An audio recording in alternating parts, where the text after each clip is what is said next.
करता आपल्या Sharadchandra Pawar centre of excellence in artificial intelligence या उद्घाटनाच्या करता आलेले सन्माननीय उद्योगपती गौतमजी अडानी, सौभाग्यवती प्रीतीजी अडानी, दोन्ही खासदार सुप्रिया सुळे, सुनेत्रा पवार,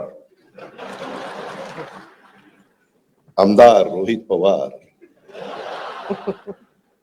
विजयराव शिर्के, दीपक छाबरिया, प्रतापराव पवार, राजेंद्र पवार, सचिन सातव, नवीन नगराध्यक्ष झालेले सचिन सातव, सर्व ट्रस्टचे मान्यवर, अशोक प्रभुणे, निलिमा गुजर, सर्वच मान्यवर, मी सगळ्यांची नाव घेऊन आपला वेळ घेत नाही.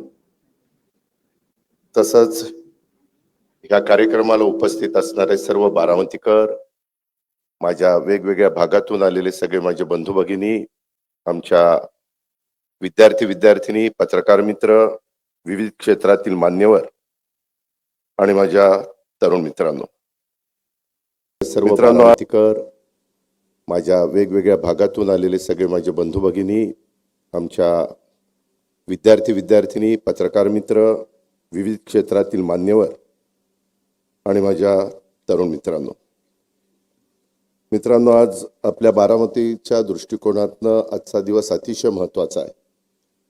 मला आठवतंय की सुरुवातीला पवार साहेबांनी 67 साली ज्यावेळेस बारामतीचं प्रतिनिधित्व करायला संधी बारामतीकरांनी दिली, त्यावेळेस पाण्याच्या बद्दल, पाझर तलाव, कसं शेतीला पाणी मिळेल ह्याबद्दलचा प्रयत्न सुरू झाला. आणि त्याच्यानंतर 72च्या दुष्काळात कृषी विकास प्रतिष्ठान, विद्या प्रतिष्ठान ह्या संस्था शिक्षणाच्या करता आणि कृषी क्षेत्राच्या करता काढल्या. त्याच्यामध्ये स्वर्गीय अप्पासाहेब पवार असतील, इतर मान्यवर असतील, विनोद कुमार गुजर असतील, अनेक मान्यवरांची नावं घेता येतील. आणि सगळ्यांनी त्यांच्या परीनं जेवढं काही पवार साहेबांचं विजन होतं त्याच्यामध्ये मनापासून साथ देण्याचा प्रयत्न केला.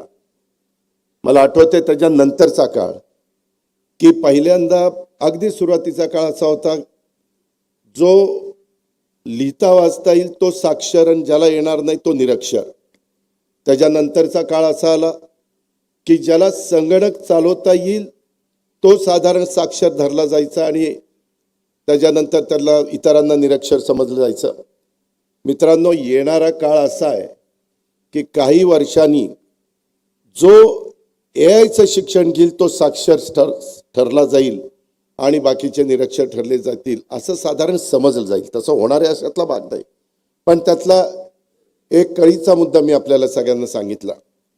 आज गौतमभाई नेहमीच आपल्या बारामतीमध्ये येतात, अनेकदा दिवाळीला साहेबांना शुभेच्छा देण्याच्या करता येतात, आमच्या प्रीतिभावी पण येतात. मी तमाम बारामतीकरांच्या वतीनं, सर्व आमच्या सहकाऱ्यांच्या वतीनं आज गौतम अडानी साहेबांचं आणि प्रीतीताई अडानींचं मनापासून स्वागत करतो, मनापासून आल्याबद्दल धन्यवाद देतो. मित्रांनो, सुप्रियानी काही गोष्टी सांगितल्या. मी आपल्या सगळ्यांना सांगेन की प्रत्येकाच्या आयुष्यामध्ये सुरुवात होते. लोक मोठं झाल्यानंतर बरेच जण काही ना काही बोलायला लागतात, काही टीका टिप्पणी करतात, सगळे गोष्टी आरोप होत असतात, ते सहन करावे लागतात. परंतु आपलं स्वतःचं जे विजन आहे ते विजन डोळ्यासमोर ठेवून पुढे वाटचाल करायची असते. जसं इथं आपण जे बसलोय, मला वाटतं 90ला MIDCची ही जागा घेतली 40 एकर आणि टप्प्याटप्प्याने नक्षत्र उद्यानासहित 135 एकरामध्ये हा सगळा कॅम्पस आपण फुलवला, वाढवला. वेगवेगळ्या प्रकारचं दर्जेदार शिक्षण देण्याचं काम आपण विद्या प्रतिष्ठानच्या माध्यमातून त्या ठिकाणी करतोय.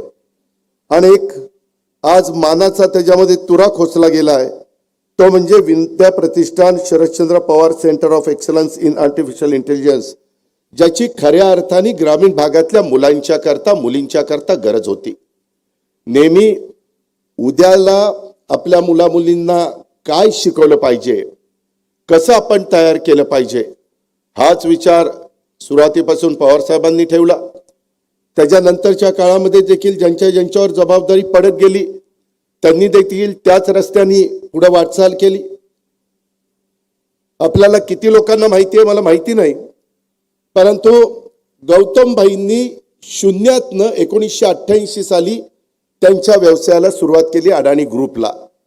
1988 ला आपण ही संस्था इथं आपली संस्था 72ची आहे, पण इथं जी जागा घेतली ती 90 ला आपण सुरू केलं.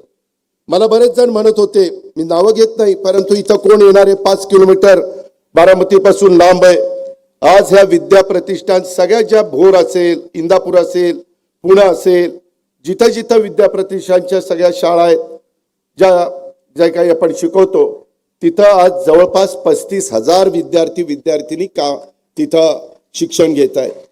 आणि मला वाटतं महाराष्ट्रात एवढी एकमेव संस्था आहे की एकाही मुलाकडनं किंवा मुलीकडनं या संस्थेनी सुरुवातीपासून आजपर्यंत डोनेशन घेतलेलं नाही.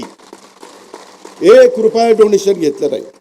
उलट जर कुणी गरीब असेल, काही आकस्मिक कुठला त्यांच्यावर प्रसंग आला, करता माणूस गेला, तर त्याही मुलांना मुलींना मला गौतमभाई येताना विचारत होते की कसं तुम्ही करता. एक आपण कॉर्पस तयार केलेला आहे साहेबांनी, आणि त्याच्या व्याजातनं आपण त्या मुलांना मुलींना शिकवत असतो. त्यांचं जे काही त्यांना घडवायचं असतं ते घडवण्याचं काम करत असतो. मी आपल्याला सांगत होतो की 1988 साली शून्यातनं हे सुरुवात झाली गौतमभाईंची. 88 ला सुरुवात झाली.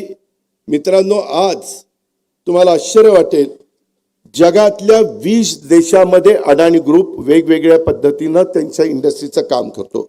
20 देशात आज अडाणी उद्योग समूह हा जवळपास 3 लाख लोकांना रोजगार देतो. 3 लाख.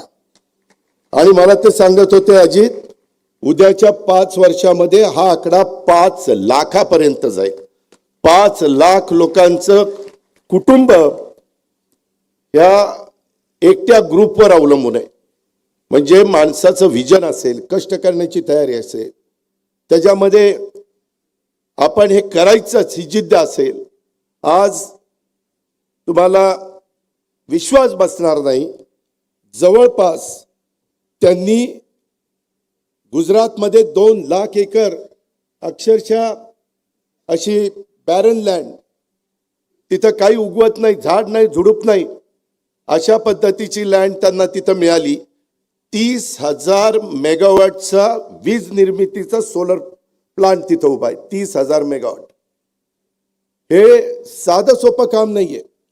आज त्यांचे पोर्ट असतील, एअरपोर्ट असतील किंवा कोल माइन्स असतील, वीज निर्मितीमध्ये तर ते सोलरमध्ये, हायड्रोमध्ये, बॅटरीमध्ये, विंडमध्ये, थर्मलमध्ये सगळ्या प्रकारे वीज तयार करण्याचं काम करतात.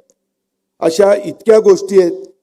तुम्ही म्हणाल की अजित पवार कशा करतात, त्यांचं एवढं सांगतो, जे खरं आहे ते सांगितलं पाहिजे ना. तुम्हाला कळणार कसं? त्यामध्ये आज एवढा सगळा, आज 2 हॉस्पिटल, एक मुंबईमध्ये कांदिवलीला आहे आणि एक गुजरातमध्ये, तिसरं हॉस्पिटल ते आता दिल्लीमध्ये जागा बघताय. 2 हॉस्पिटलची किंमत, एकेका हॉस्पिटलची 5,000 कोटी आहे आणि 1,000 बेड्स त्या हॉस्पिटलमध्ये. 500 बेड ज्यांची परिस्थिती तिथलं बिल देण्याची आहे त्यांच्याकरता, आणि 500 बेड गोरगरिबांच्या करता की ज्यांना मोफत तिथं उपचार केले जाणार आहे. मित्रांनो, कोणी काही करत नाही. मी आपल्याला सांगतो, मी आता त्यांचा टर्नओव्हर वगैरे सांगत नाही कारण मला माहिती नाही, पण मी एवढं सांगतो, सध्या त्यांचा CSRचा फंड 1,000 कोटी आहे. CSRचा फंड 1,000 कोटी. तो नफ्यातला 2% त्याच्यात असतो. मग हिशोब तुम्हीच आता करा. आणि 2 वर्षात त्यांनी मला सांगितलं हा CSRचा फंड 3,000 कोटीपर्यंत पोहोचणार आहे. किती? 3,000 कोटी. त्यांनी 60 वर्षामध्ये पूर्ण झाली. 60,000 कोटी रुपये बाजूला ठेवली. त्याच्या व्याजातनं पण ते अनेक प्रकारच्या वेगवेगळे गोरगरिबांना मदत करण्याचं काम, ज्याची समाजाला गरज आहे ते गरज भागवण्याचं काम हा उद्योग समूह त्या ठिकाणी करतो. आणि अशा उद्योग समूहाच्या प्रमुखाच्या हस्ते आज आपण इथल्या एका नवीन इन्स्टिट्यूटचं उद्घाटन त्या ठिकाणी केलेलं आहे. त्याही गोष्टीचं समाधान आहे. सुनील पाटील असतील, त्याच्यामध्ये इतर आमचे सगळे सहकारी असतील, त्यांनी त्याच्यामध्ये लँडस्केपिंग असेल, आर्किटेक्टचं काम असेल, महेश चिंचाळकर वगैरे बरेच जण, ह्या सगळ्यांनी चांगल्यात चांगलं काम करण्याचा प्रयत्न केला. आमचा सगळ्यांचाच प्रयत्न हा असतो, बारामतीच्या वैभवामध्ये भर घालणारी प्रत्येक गोष्ट करायची, ती चांगली करायची, ती उत्तम करायची आणि त्याचा तमाम बारामतीकरांना फायदा झाला पाहिजे, उपयोग झाला पाहिजे. हाच दृष्टिकोन सुरुवातीपासून आम्ही सगळ्यांनी स्वीकारलेला आहे. आणि हे स्वीकारलेलं असताना ही काळाची गरज ओळखून नव्या युगातली जी काही आव्हानं आहेत ती त्याच्यावर मात करण्याच्या करता सध्या परिस्थितीमध्ये आधुनिक दर्जाचं तंत्रज्ञान विकसित करण्याकरता अनेक देशातल्या, महाराष्ट्रातल्या संस्था, विद्यापीठं, कॉर्पोरेट क्षेत्रात पावलं उचलली जातात.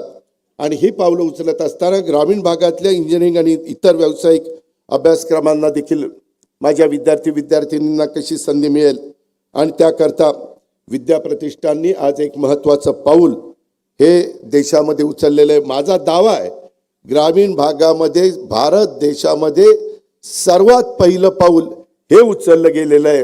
ही पण इतिहासामध्ये नोंद झाल्याशिवाय राहणार नाही. आणि याचा मला पण मनस्वी आनंद आहे आणि अभिमान पण आहे, आपल्या बारामतीकरांना देखील आहे. हे पण आपल्या सगळ्यांना मी आवर्जून सांगेन.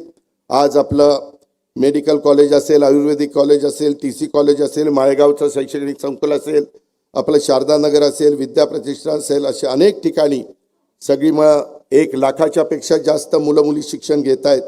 आणि आपल्याकडे असणाऱ्या सुविधांच्यामुळं आज तुमची माझी बारामती देशाच्या कानाकोपऱ्यातनं आणि परदेशातून पण विद्यार्थिनी येत आहेत शिक्षणाच्या करता. आणि त्याच्यामुळं पुण्याच्या नंतर ग्रामीण भागामध्ये बारामती हे शिक्षणाचं माहेरघर, पुणे हे साहजिकच आहे, त्याबद्दल दुमत नाही. पण त्याच्यानंतर ग्रामीण भागाचा विचार करायचं म्हटलं तर बारामती हे शैक्षणिक हब हे होऊ पाहत आहे. आणि त्याच्यातून आता परवाच आम्ही नर्सिंग कॉलेज बारामतीला अतिशय चांगलं मंजूर केलेलं आहे. आणि त्या नर्सिंग कॉलेज, आपलं मेडिकल कॉलेज आहे, तिथंच ती इमारत परवाच मी प्लॅन मंजूर करून घेतलेला आहे. ते काम लवकरच सुरू होईल. आणि त्याच्यानंतर ते नर्सिंग कॉलेज आणि आपलं मेडिकल कॉलेज त्याच्याजवळ आपण कॅन्सर हॉस्पिटल अतिशय चांगल्या प्रकारचं तिथं एक उभं करणार आहे. आणि त्याच्यातनं वेटरनरी महाविद्यालय ह्याला पण मान्यता मिळालेली आहे, त्याला पण फंड्स टाकलेले आहेत. जे काही तुम्ही आम्हाला सगळे साथ देता, तुम्ही सगळे आशीर्वाद देता, भरभक्कम पाठिंबा देता, कुठेतरी काहीतरी चिमटा हळूच काढता, ते पण आहे. यावेळेस काढले ना 2-5 चिमटे काढले मला, पण ठीक आहे, मी समजून घेतलं, तुम्ही समजून घ्या. त्याच्यामध्ये माझी एवढीच त्याच्यामध्ये विनंती आहे की आपण ह्या सगळ्या क्षेत्रामध्ये बारामतीचा नावलौकिक वाढवण्याचं काम करू. कुठेही बारामतीला कमीपणा येणार नाही, ह्या पद्धतीचंच प्रत्येकाचं वागणं, चालणं, बोलणं हे कसं राहील ह्याबद्दलचा पण प्रयत्न आपण त्या ठिकाणी करत राहू. खूप गोष्टी बोलण्यासारख्या आहेत, परंतु आपल्याला सगळ्यांना गौतम भाईंचे विचार ऐकायचे आहेत, त्याची जाणीव मला आहे. आणि त्याच्यामुळं मी पुन्हा एकदा गौतम भाईंचं आणि प्रीतीताईंचं मनापासून ह्या कार्यक्रमाला आल्याबद्दल स्वागत करतो. ह्या एकंदरीत संस्थेच्या आत्ताच्या या निर्मितीमध्ये विशेषतः आपल्या विद्याप्रतिष्ठानच्या Sharadchandra Pawar centre of excellence in artificial इंटेलिजन्समध्ये ज्यांनी योगदान दिलं त्यांचं आपण कौतुक केलंच आहे. पण त्या सगळ्यांचं मी मनापासून अभिनंदन करतो. तुमचा सगळ्यांचा हातभार लागला म्हणूनच हे सगळं उभं राहिलं. हे एकट्या दुकट्याचं काम नाही, ही आपली सगळ्यांची जबाबदारी आहे. ह्या जबाबदारीचं भान ठेवून आपण सगळ्यांनी काम केलं, त्याबद्दल आपल्या सगळ्यांचे आभार मानतो. अनेक विद्यार्थी आलेत, अनेक माझे मान्यवर आलेत, त्यांचंही मी मनापासून स्वागत करतो, त्यांनाही मनापासून धन्यवाद देतो आणि या ठिकाणी थांबतो. जय हिंद, जय महाराष्ट्र. धन्यवाद दादा, मनापासून धन्यवाद. विद्याप्रतिष्ठान या संस्थेच्या उभारणीपासून